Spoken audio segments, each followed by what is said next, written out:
रोहन जी unmute कर लीजिए, आवाज नहीं आ रही आपकी। अनम्यूट। देखिए, हमारे साथी जो हैं अभिषेक भाई, आज जो चुनाव पार्टी उनकी हार गई है, अभी चुनाव जो हमारा सीएम का है प्रक्रिया चालू है, अब बात करने के लिए कुछ तो बोलना ही पड़ेगा उनको। तो दिल बहलाने के लिए ख्याल अच्छा है।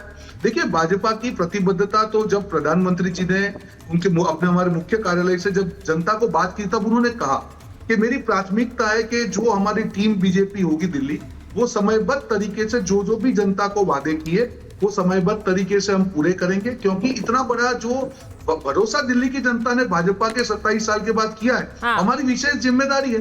और भाजपा में ऐसा गुटबंदी कोई स्कोप ही नहीं है। बेस्ट ऑफ द बेस्ट, मैंने ये कहा था कि we want to select best of the best. सारे लोग अच्छे हैं, पर एक ऐसी टीम हो, जनता की अपेक्षा पूरी हो। और देखेंगे कि जिस प्रकार से इतना बड़ा मैंडेट हमको मिला है, आपको मालूम चलेगा कि आपने समय पूछ रहा है। समय आपके बीच में नहीं बोला भाई साहब, आपके बीच में ये बता दो, विपक्ष का नेता आज 8 दिन हो गया, इतना बड़ा धोखा आपने चुना के आपने आज समाज तक आपने वादा किया 25 महिलाओं को देने की। अभिषेक जी आप बताइए, विपक्ष का नेता कौन है आपका? चलेगा। अभिषेक जी बताइए, विपक्ष का नेता कौन है आपका? आपको 22 विधायक मिले क्या? अरविंद केजरीवाल ने विपक्ष का नेता नियुक्त कर दिया 10 दिन के अंदर। वो आपको मालूम चलेगा बहुत जल्द। आपके विधायक दल की बैठक हुई है क्या आम आदमी पार्टी की? मुझे लगता है कि आपको जानकारी का अभाव है, जानकारी का अभाव है। एक बारी विधानसभा सत्र बुलाने दीजिए, विधायकों का शपथ कराने दीजिए, विपक्ष का नेता भी दे देंगे और भारतीय जनता पार्टी पार्टी विधायक दल की बैठक बुलाती है, पार्टी बोल देती है हमारा विपक्ष का नेता पिछले कुछ समय से देखा। मैं प्रेम जी के पास एक बार रुकिए, मैं प्रेम जी के पास जा रही हूँ। एक मिनट, प्रेम जी आपके पास आ रही हूँ, वरुण जी उसके आ रही हूँ आपके पास। प्रेम जी मुझे ये बता दीजिए, हमने पिछले कई राज्य देखे हैं, चाहे वो राजस्थान हो। अभिषेक जी एक सेकंड, मैं एक बार प्रेम जी के पास जा रही हूँ। इतने राज्य हमने देखे हैं, राजस्थान देख लिया, मध्य प्रदेश देख लिया, वहां तो मतलब जिस तरह से चेंज हुआ और नए नाम सामने आए, जो हमने पिछले कुछ समय में देखा है, एक नाम अगर तय होता है और सेंट्रल नेतृत्व से तय करता है तो उसके खिलाफ बगावत बीजेपी में पिछले कुछ समय में तो हमने नहीं देखी है। तो ये खबर कितनी सही आपको लग रही है कि वहां पर बगावत हो रही है या फिर वहां पर विरोध के सुर उठ रहे हैं? कौन बनेगा सीएम दिल्ली में? प्रधानमंत्री जी कल बीती रात वो पहुंचे हैं और अब कहा जा रहा है कि नाम का ऐलान बस होना ही है। प्रेम जी। सुचारिता जी, हाल के दिनों में देखा जाए तो हरियाणा में भी 9 दिन लगे थे नेता चुनने में, महाराष्ट्र में 16 दिन लगे थे और जो दिल्ली में बताया जा रहा है उस हिसाब से 13 दिन में तय होगा।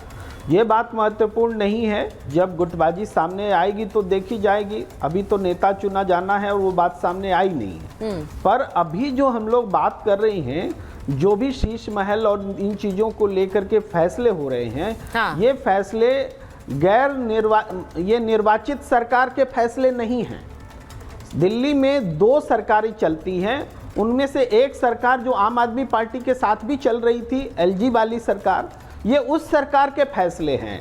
तो प्रश्न ये है कि अगर आरोप में सब्सटेंस है तो निर्वाचित सरकार तो आई ही नहीं है। तो जो निर्वाचित सरकार से अलग जो दूसरी सरकार थी, उसने पहले ये काम क्यों नहीं किया? क्या आपके पास में जानकारी नहीं थी, अधिकार नहीं थे? और आज अचानक ये जो बफर टाइम है, जबकि नई सरकार का आना है, इतना भी आप इंतजार नहीं कर रहे हैं?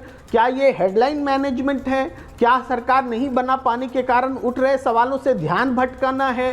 ये बड़ी बात है, इसका जवाब लीजिए बीजेपी से। अच्छा, आप कह रहे हैं कि अब रोहन जी आपने सुन लिया, ये मैं एक बार जरा वरुण जी के पास जा रही हूँ, उसके बाद आपसे सवाल लूंगी, दोनों के सवालों के जुड़ा हुआ। वरुण जी, आप लोग तो कांग्रेस पार्टी तो लगातार ये कहती रही कि भ्रष्टाचार हुआ, करप्शन हुआ, कांग्रेस आम आदमी पार्टी ने भ्रष्टाचार किया, चुनाव प्रचार में भी आप लोगों ने ये कहा।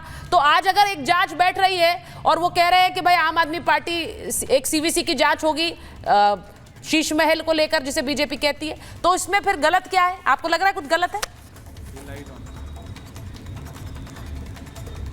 सुचारिता जी, सबसे पहले तो आपको साधुवाद दे रहा हूँ। एज ए मीडिया पर्सन आप इतने सीनियर हो, आपने बीजेपी की लोकतांत्रिक व्यवस्था की पोल खोल दी कि मोदी जी नमस्ते करके आएंगे ट्रंप को, उसके बाद कोई पर्ची खुलेगी और कोई नॉन बायोलॉजिकल या थाली कटोरे बजाने का एक्सपर्ट है वो चीफ मिनिस्टर बनेगा। दूसरा, जो आप शीश महल की बातें कर रहे हो, तथाकथित शीश महल है, उसकी जांच, किसी भी चीज की भ्रष्टाचार की जांच होने में क्या दिक्कत है? हमने तो शराब का घोटाला ही हमने निकाला था, बीजेपी ने थोड़ी किया। बीजेपी तो सुप्त अवस्था में थी जब शीश महल बन रहा था, जब बीजेपी केंद्रीय सरकार क्या कर रही, सारी एजेंसियां इनके पास थी। थी, और जब शराब का घोटाला हो रहा था जब भी इन्होंने शिकायत नहीं की, कांग्रेस ने की। और बिल्कुल जो किसी भी सरकार हो, चाहे कांग्रेस हो, आम आदमी पार्टी हो, बीजेपी, जिसने भ्रष्टाचार किया है उसकी जांच होनी चाहिए, निष्पक्ष जांच होनी चाहिए, इसमें दिक्कत की क्या बात है। और जो भारतीय जनता पार्टी जो इतने दिन तक पॉलिटिकल पैरालिसिस से गुजर रही है, हर जगह भी प्रेम जी नहीं बताया, मुख्यमंत्री चुनने में इनको इतने दिन लगते हैं, तो ये किसी पे प्रश्न उठा ही नहीं सकते। ये कांग्रेस पे भी प्रश्न उठा रहे थे, साहब मुख्यमंत्री इतने दिन में क्यों चुनने में दिक्कत हो रही है, कई राज्यों में। तो आज इनकी खुद की हालत देखो, तो ये जो डिक्टेटरशिप चल रही है इनके अंदर, उसको उजागर किया गया, वो बहुत बढ़िया बात है लोकतांत्रिक व्यवस्था के लिए। अगर इनमें लोकतांत्रिक व्यवस्था होती तो मोदी जी का इंतजार नहीं करते, इतने दिन में परिणाम आने के दूसरे तीसरे दिन विधायक नहीं, पर अभी तो आपके सामने ही प्रेम जी ने गिनाया, अभी आपके सामने प्रेम जी ने गिनाया कि राजस्थान में कितने दिन लगे थे और मध्य प्रदेश में कितने दिन लगे थे, जबकि तब तो नरेंद्र मोदी किसी बाहर दौरे पर नहीं थे। अभी तो उन्होंने गिनाया आपके सामने। और अगर मैं सवाल पूछ रही हूँ आपसे, उस पर जवाब दीजिएगा। आप मुझे एक जवाब दे दीजिए, कांग्रेस पार्टी के अंदर क्या राहुल गांधी, सोनिया गांधी के सहमति के बिना कोई सीएम बनता है? नहीं, वरुण जी जरा बताइए पहले, हरियाणा में विपक्ष का नेता चुन लिया है क्या? सुचारिता जी, डेमोक्रेटिक फोरम है कांग्रेस पार्टी, मैंने कई बार कहा, और ये मिलिशिया फॉर्मेट है, तो आज डिक्लेयर हो गया मिलिशिया फॉर्मेट। अच्छा, डेमोक्रेटिक फॉर्मेट है कांग्रेस के अंदर, आप कह रहे हैं वहां पर। अरे रोहन गुप्ता जी बता देंगे, एक बार रोहन गुप्ता जी से पूछ लेती हूँ। रोहन गुप्ता जी वो कह रहे हैं कांग्रेस में तो डेमोक्रेटिक प्रोसेस है, वहां पर जो विधायक कहते हैं वो चुना जाता है। बीजेपी में है जो प्रधानमंत्री के मोहर का इंतजार करते हैं।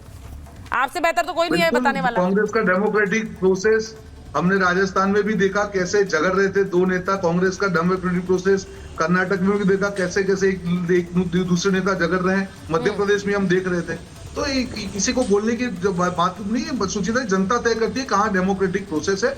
मुद्दा सिर्फ साफ है, ये विशेष जिम्मेदारी है, दिल्ली देश की जान है, और जब दिल्ली का फैसला लिया जाए, क्योंकि बहुत संवेदनशील फैसला है, तो सब आयामों को साथ में लेके, सब लोगों को मिला के एक ऐसा फैसला लिया जाए कि दिल्ली की जनता की अपेक्षा डे 1 से जो है हम लोग पूरी कर पाए।